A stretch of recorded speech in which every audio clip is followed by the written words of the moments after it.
he's a household name with a passion for eating pixels in every arcade across the world, becoming so popular that he and his ghostly friends matured into the sole trademark of gaming havens across the world. Sporting an insatiable appetite for sweet treats and 8-bit ghosts alike, he made players hungry for mazy madness across 3 decades, and is still an iconic figure in pop culture today. So get those joysticks at the ready, gamers, as we go retro once again to explore the popular pixel-eating world of Pac-Man.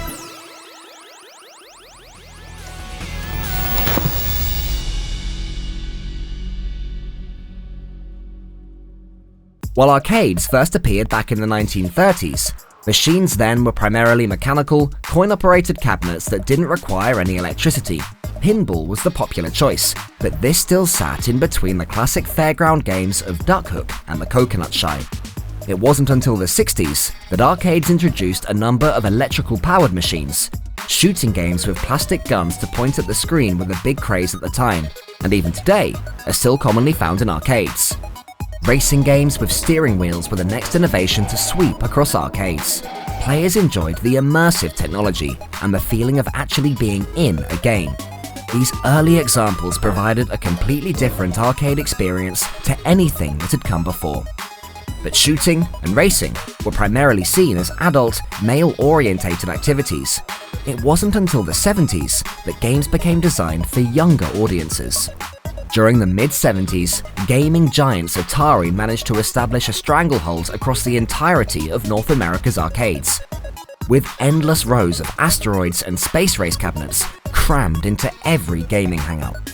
But for some reason unbeknownst to them, Atari were not as successful in Asia as other parts of the world. Their Japanese division was struggling to keep pace with other major players in the country like Nintendo, Taito, and Capcom, and eventually found themselves shaking hands over a buyout deal with Japan's biggest up-and-coming distributor, Namco, with their president, Masaya Nakamura, putting pen to paper. The success of this acquisition prompted Nakamura to open Namco's very own in-house development studio. Up until this point, the company had only licensed games and distributed them. One of the first developers into the studio was Toru Iwatani, a plucky 22-year-old with a keen interest in making his own pinball game.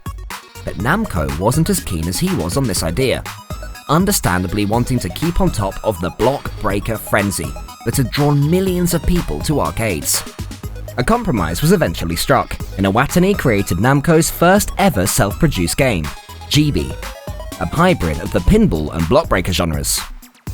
The next few years saw Iwatani consolidate Namco's position in arcades with sequels to GB in the form of Bombi, which introduced coloured graphics to the game, and the equally colourful follow-up QTQ.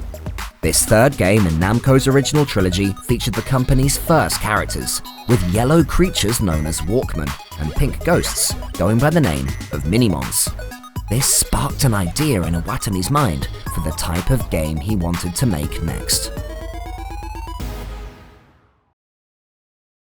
The Japanese arcades were keen to support their native developers, and Namco's titles were no exception, becoming a big hit with the home market.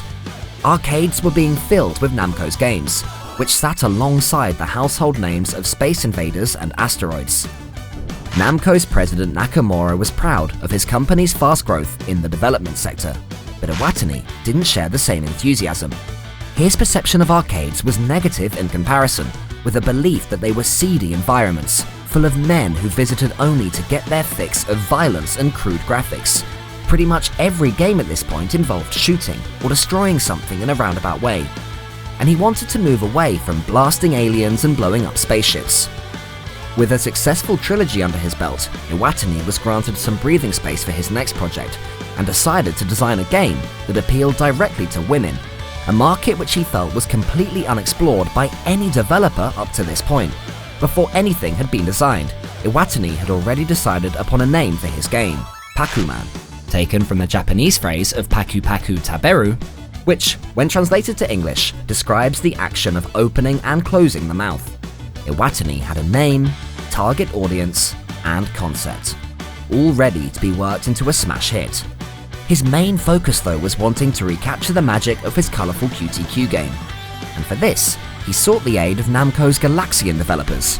Iwatani didn't hide his distaste for yet another shooter game, but was very appreciative of the unique RGB color graphics designed for Galaxian, allowing sprites to be displayed in any color of the spectrum, by combining different amounts of red, green, and blue. Up until now, games could only display one color per sprite. This was a major breakthrough in gaming graphics. The Galaxian team allowed Iwatani to use this hardware for his own games, and a few weeks later, Galaxian became a huge hit for Namco, showing the demand and appeal that this new graphics technology was generating. With this confidence to fully visualize his game, Iwatani felt ready to begin programming. Iwatani had his inspiration, but needed help to bring his game to life, so he enlisted the support of programmer Shigeo Funaki and designer Shigeichi Ishimura. Together, they brought to life the traditional Japanese fairy tale creature, Baku, who would devour the nightmares of children to let them sleep peacefully. The story fit in with Iwatani's idea for a game with a mission to eat, but it needed to be made friendlier to capture the hearts of the masses. And so he set about designing a creature with a more welcoming persona. What he came up with was a pizza with a slice missing. His words, not ours. Armed with the RGB graphics from Galaxian, he also designed 4 colourful ghosts that bore a resemblance to the QTQ antagonists. He didn't want his main character to be the only one with a personality, and so Funaki programmed each of the ghosts independently, providing each of them a different way of attacking his yellow pizza with a slice missing. This manner of independent AI programming had never appeared in any game before, and provided an element of unpredictability to keep players on their toes. They also named the ghosts to hint toward their individual style of capture. Shadow would continuously and directly chase Pac-Man. Speedy would attempt to get in front and cut him off. Bashful would try to be a bit more fickle and cunning in his approach, relying on his fellow ghosts' movements, while Pokey would alternate between chasing and running away. Iwatani wanted to capture the essence of the Baku though, and have Pac-Man attack the monsters. As a fan of cartoons, he watched Popeye regularly, and Iwatani had a brainwave when watching Popeye gain super strength from guzzling down a can of delicious spinach. Wanting to recreate this short-lived moment of turning the tables on his opponents, the 4 energizers in each corner of the map were born. When eaten, they turned each ghost blue, giving Pac-Man the opportunity to attack his chasers. Development was almost finished, but one of the most recognizable parts of the game was yet to be created. For such a colorful and energetic game, the soundtrack needed to be equally lively. So Iwatani went to the sound studio and sat down with composer Toshio Kai. Iwatani had a vision for his game, and he demonstrated this to Kai by crunching and slurping his way through different food and drinks.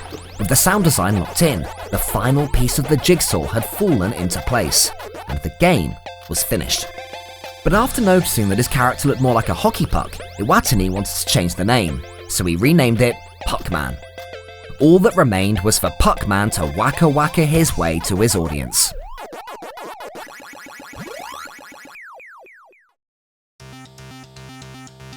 Launched first in Shibuya for testing purposes, audience were enthusiastic about Pac-Man's spirited gameplay and vivid colours. It was quickly released across the whole of Japan, generating a good-sized female fanbase, just as Iwatani had strived for. But despite its strong initial impression, the game was unable to dethrone Namco's other title, Galaxian, as the #1 game of the moment. Namco weren't deterred by this, however, as they had bigger plans to take the game across the ocean to America to see how it fared.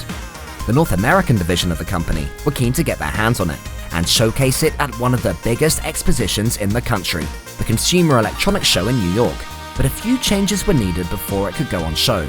They changed the names of the ghosts, the now more recognized Blinky, Pinky, Inky, and Clyde. While those first 3 are pretty self-explanatory and tightly knit, Clyde's name has significantly less reasoning behind it.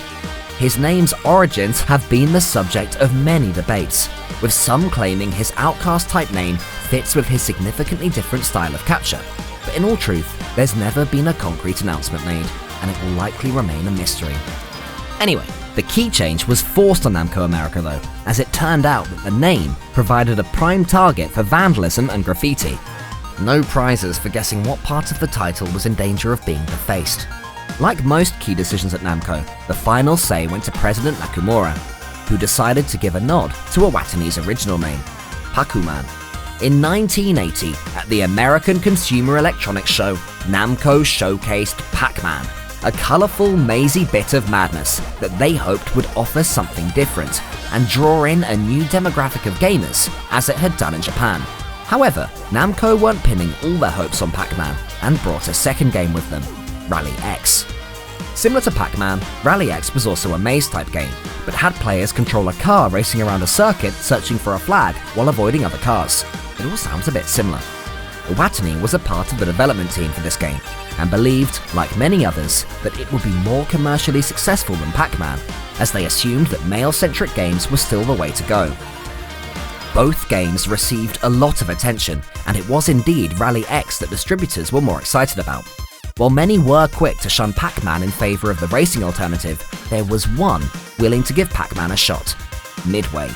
The distribution company made an offer to take on and release both games across the country, which Namco gratefully accepted, happy that, at the very least, they were going to give Pac-Man its day in the sun. But no one was ready for what was about to come next.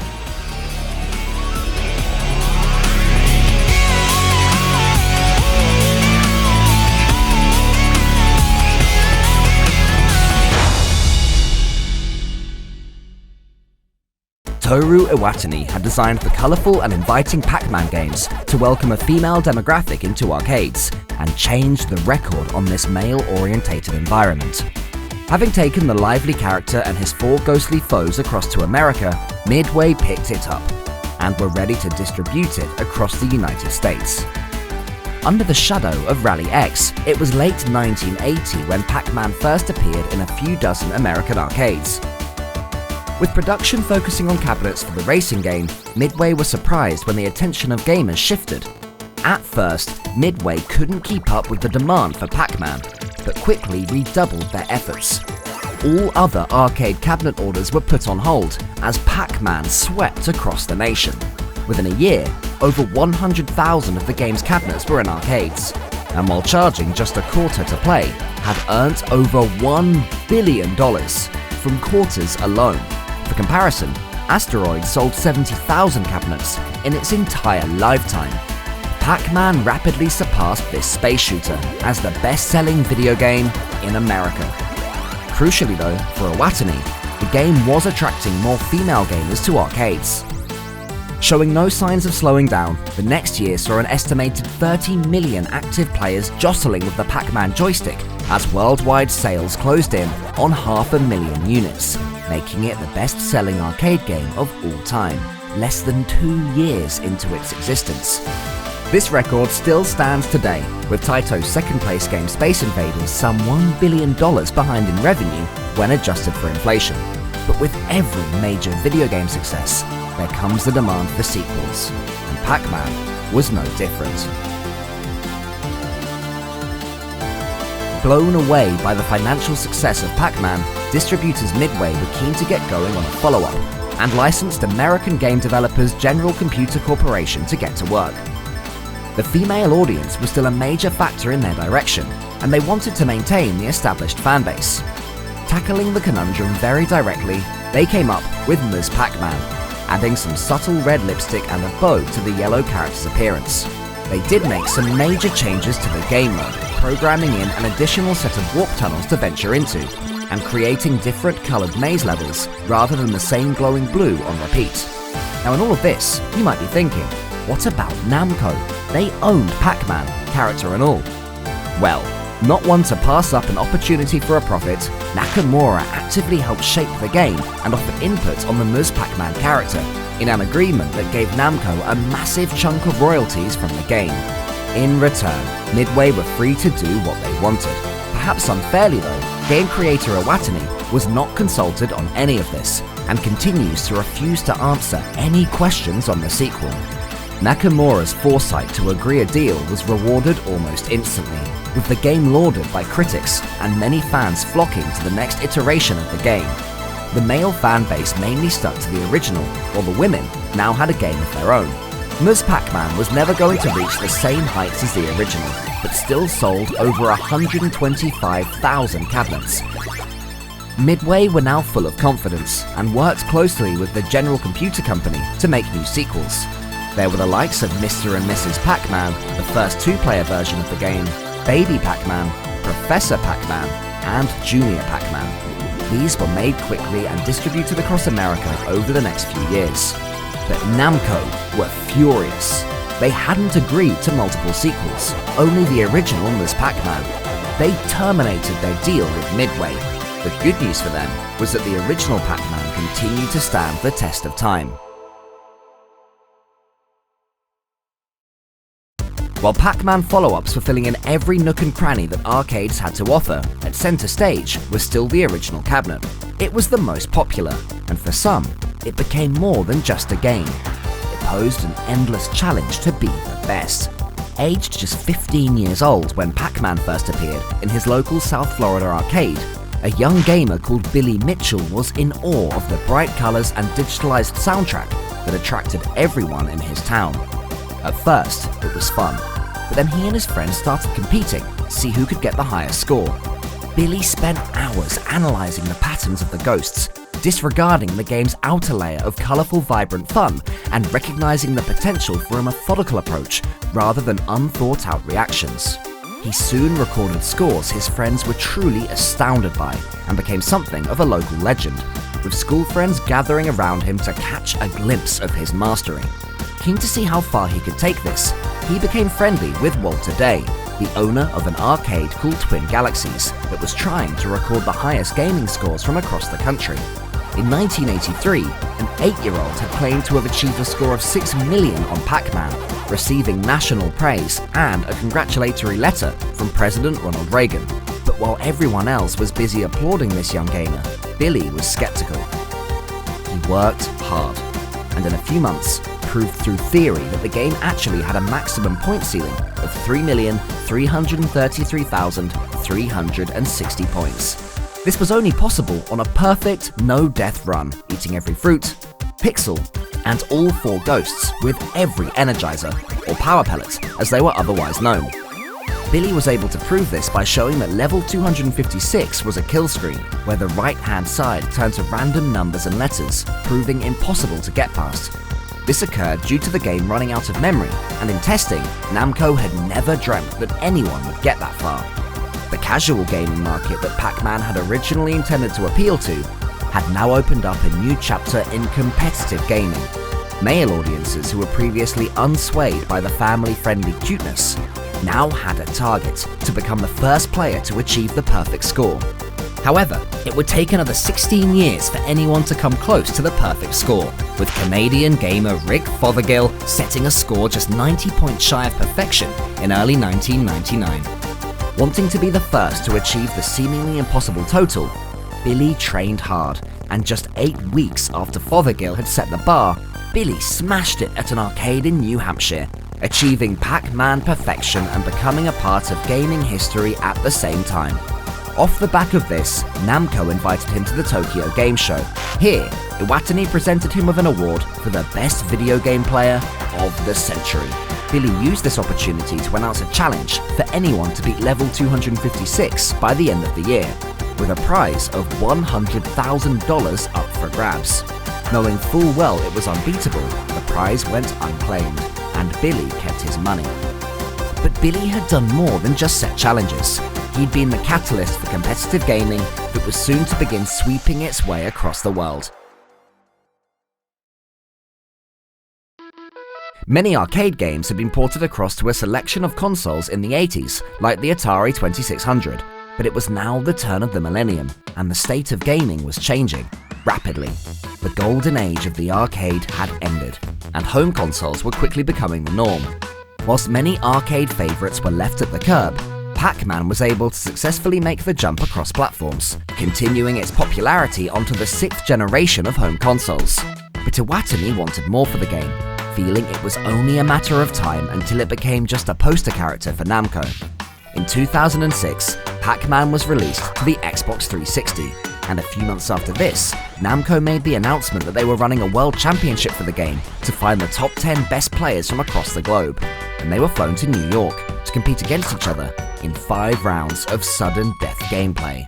Amongst the entrants, of course, was Billy Mitchell, who'd been handed one of 4 wildcard entries. He managed to make it to the second round, but went out in 8th place, not used to using a controller as opposed to his more comfortable joystick.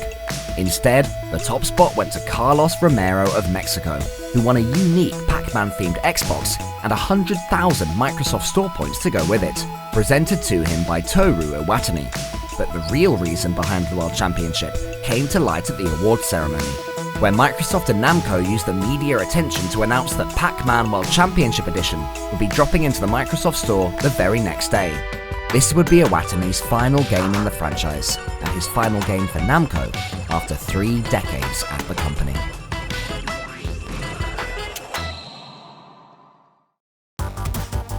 Toru Iwatani had done more than just create an iconic game.